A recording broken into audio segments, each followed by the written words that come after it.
What we're talking about? Oh yeah, the CARES funding, Yeah. and the Jail Trust and the county commissioners. So yeah, let's talk about these wonderful agenda items. They're numbered sequentially, and so when they had their meeting the other day, and why do they do their meetings so early in the morning so no one who goes to work can go to these things? Yeah, I would love to go to these things. Why can't they have them at like 5 or 6? Well, the building closes at 5, so jerks. But we need to change hours. Working man so hours. if the meeting starts at 9 a.m., okay, on a Monday or a Wednesday, yeah, right. So the meeting starts at 9, and the vote on the $40 million or whatever it is agenda item. Let's just say 37. Yeah. All right. So instead of having the prayer at the beginning of the meeting and the Pledge of Allegiance, let's go through the other 36 items before 37. Yeah, let's skip that and have the vote, the first thing, and let's not even wait for all of the county commissioners to even be present in the room, and just immediately jump to the vote on the millions of dollars, and in less than 50 seconds, vote on it and pass it. That's shady as all hell. And they didn't even wait until the other person got in to object or to vote on it. Yeah. They just were like, we're clocked in, we vote for it. Yeah, tell me that's not shady. That's 100% shady. Yeah, that's not honest. It doesn't make me want to vote for either of those guys. I know. I'm not going to say this was like some type of pre-planned, premeditated thing. But it doesn't pass the sniff test. Not at all. It's kind of, unless you're out sniffing buffalo chips. I mean, maybe we're seeing how fresh it is. It seems pretty fresh. Yeah, I'm going to poke it with the stick and see if it's still moist. But yeah, my goodness, why do we even have these things numbered? It doesn't make sense. It doesn't make sense. Whatever happened to procedural compliance? Whatever happened to, law and order? Yeah, Let's do things in order. It's just like straight up, like, almost authoritarian tactics, pretty much authoritarian. Very much so. It's bullying. Oh yeah, I think it's bullying. Yeah, and it's a real head scratcher for me to see this being done by somebody that I consider a friend at the end of the day. Yeah, it's unfortunate when friends don't do the right thing. It's hard to call them out on it for sure. Yeah, well, that's literally what I'm doing right now. And what was up with the story of that one reporter trying to get in? He worked for. What was it? The Black Times. The Black Times, yeah. What was the story behind that? Because, someone said that dude assaulted him, I guess, because he pushed him back or something. Well, actually, okay. Or put a hand on his chest. Actually, that was the owner of the Tower Theater that got shoved. Oh, there's another Adrian. There's so many Adrians everywhere. Yo, Adrian.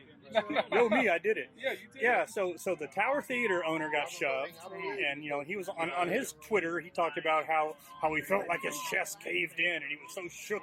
I saw the video on it. That was not a hard shove, however, or even really. Well, yeah, and the traditional legacy media rallied to the support of Tariq Baker, who is the Black Times, right? And also, let's keep in mind, he's also one of these guys that has these excessive charges against him. Okay. He's got the $100,000 or $200,000 bond and whatnot.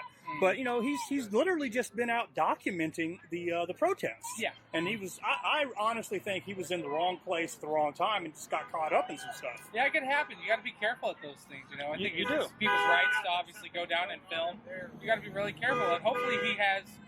The documentation that if he was filming to get him off at that point, if he is indeed innocent. Right, and unfortunately, his camera equipment was confiscated by the police. See, that's kind of bullshit. That's definitely some bullshit. Yeah. So, hopefully, when he has his day in court, they'll be able to retrieve that. But, hey, you know how electronic media can be. Things can go poof. Magnetic media, things get erased. Who knows? Yeah. Tampering with evidence is a thing. It's never happened before. Didn't I watch a Breaking Bad episode on that? They got a giant magnet, put it to the wall, ruined it. Yeah, no. Yeah. That's very unfortunate. Well, I think that's why it's important to live stream those things while you're there. Because then you have the backup document. Yeah, the backup to the backup, and there's things in the cloud and so on. And honestly, if that evidence comes back and there isn't that video on there when he was recording, I don't know. That seems like tampering of evidence at that point. Yeah, and it makes me think back to maybe not, because you don't know. Maybe it was never there. Exactly. And that's what makes it so hard. But that makes me doubt at that point. Yeah. But in our current legal system, it seems like guilty until proven innocent at this point. Yeah, and that is, backwards from the way, as Rush Limbaugh would say, the way things ought to be. Exactly. And it makes me think back to, the Tim Hubbard situation. Rick Hubbard. And his deal up in Broken Arrow. I actually don't. He's Tim Harper. Yeah, I do. He's kind of Tulsa's Tim Harper, Second Amendment auditor. He did an open carry walk in a park in Broken Arrow. Okay. And kind of like the response that Tim Harper had in Hafer Park from the Edmond police. Mm-hmm. But he was well known up there, so the police there, they knew him, what he was up to, and normally they don't respond because they know the laws and the legalities. But somebody called in and said that he had pointed a gun, and they doubted it, but they had to respond. And of course, he responded appropriately by showing his hands, took out his phone, began recording and making video. And they arrested him and whatnot, and they wanted to confiscate his phone, and they wanted the video from his phone as evidence. Right. But the way they wanted to obtain the video would have basically they basically wanted to copy everything from his phone. And he was like, no, Amendment 5 and Amendment 4. You're not going to get everything from my phone because there's private information, there's text messages, there's medical things on my wife, HIPAA. I might incriminate. Car insurance on my phone. Yeah, I might incriminate myself in some other way. You're not going to get everything on my phone. Exactly. And they were like, no, we want to copy your whole phone. He's like, no, you're not. And so they're like, yes, you are. And if you don't, contempt of court. So he's like, all right, whatever, you're not getting it. I'm not giving you the password to my phone. Yeah. And he eventually was going to have a court date for this. And of course, how the legal system is. It draws on and on.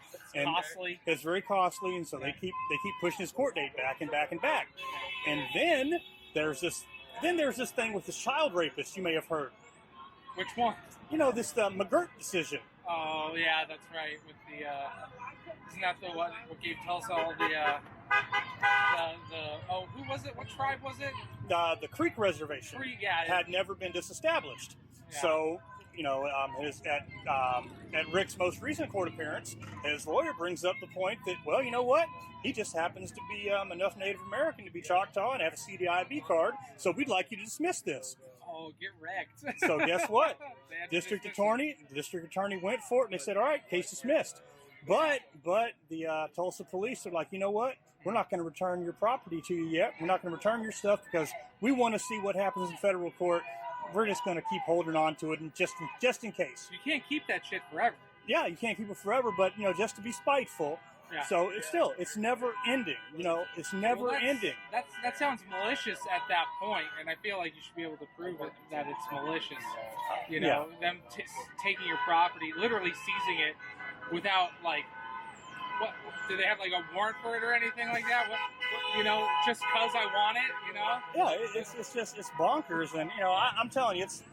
I might have some issues with our friends at US LawShield because of some of the stuff that initially happened with Tim in his case, but I gladly give them their money every month because I know I might get into a situation. You gotta remember that no one's perfect, but you gotta call them out when they mess up like that. They gotta feel it in a certain way so they don't do it again. And also, they could make it right by helping and supporting him now, couldn't they?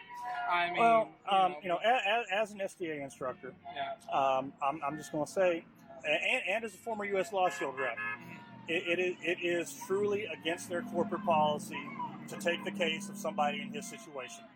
They never should have touched him with a 10-foot pole to begin with, and they probably lost a lot of customers because of it. Yeah, because they touched him to begin with. And that's kind of my issue with them. Customers after they dropped them too. Right. So I mean, it's just it's a no-win. It was a no-win. It was a no-win situation. Is it because they only want to take cases that they feel like they 100% win at that point, or something like that? It not necessarily, but basically in order for them to take your case, you have to. You can't be breaking the law at the time of your incident, and you have to be in a place where you're legally authorized to be. And he did what he did. It was an oops moment, and he did what he did, and he was where he was, and the law says what it says. All right, well, that's good stuff. I'm going to go on, man. All right. It was good talking to you. All right, here, have an elbow. Because I'm holding stuff in both hands. Take care, brother.